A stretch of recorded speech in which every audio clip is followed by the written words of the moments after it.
Hello guys, it's me Aju.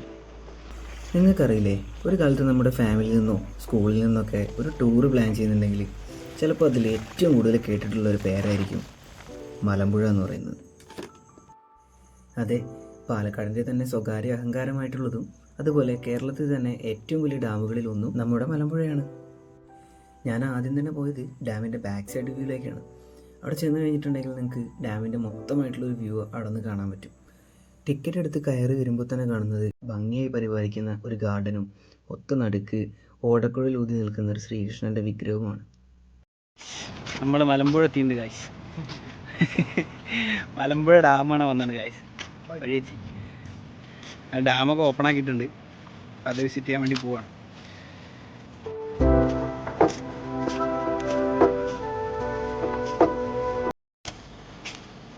ഇവിടെ എത്തിക്കഴിഞ്ഞാൽ കാണാൻ പറ്റുന്ന മെയിൻ അട്രാക്ഷനാണ് ഈ കാണുന്ന റോപ്പ് വേ.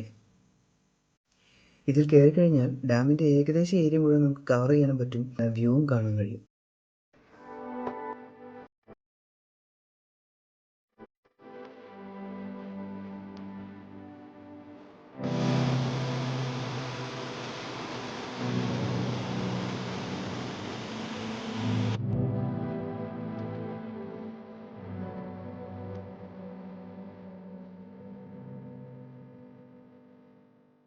കുറേ നേരം അവിടെയൊക്കെ കറങ്ങി നടന്നതിന് ശേഷം ഇനി നമ്മൾ ഡാമിൻ്റെ മുകളിലത്തെ വ്യൂ കാണാനാണ് പോകുന്നത്.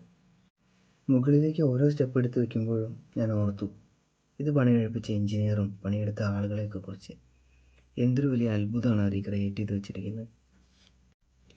മുകളിലെത്തിയപ്പോൾ കണ്ട കാഴ്ച എനിക്ക് നിങ്ങളോട് എങ്ങനെ എക്സ്പ്രസ് ചെയ്യണമെന്ന് അറിയില്ല, അത്രയ്ക്ക് ഭംഗിയായിരുന്നു. അങ്ങ് ദൂരെ കാണുന്ന മേഘങ്ങളാൽ മൂടപ്പെട്ട് കിടക്കുന്ന നീലമലയും നീർത്തടാകവും നമ്മുടെ മനസ്സിന് കുളിർമയേകുന്ന ഒരു കാഴ്ച തന്നെയാണ്.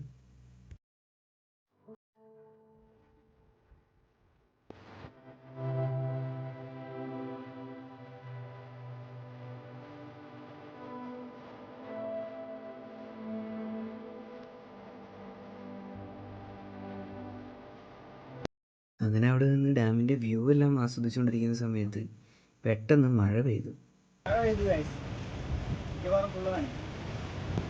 മഴ പെട്ടെന്ന് പെയ്തപ്പോൾ കോട്ടും കുടയൊന്നും കയ്യില്ലാത്ത കാരണം ചെറിയൊരു വിഷമമുണ്ടെങ്കിലും പിന്നീട് അവിടുത്തെ ഭംഗി കൂടി കൂടി വരിക ചെയ്തു.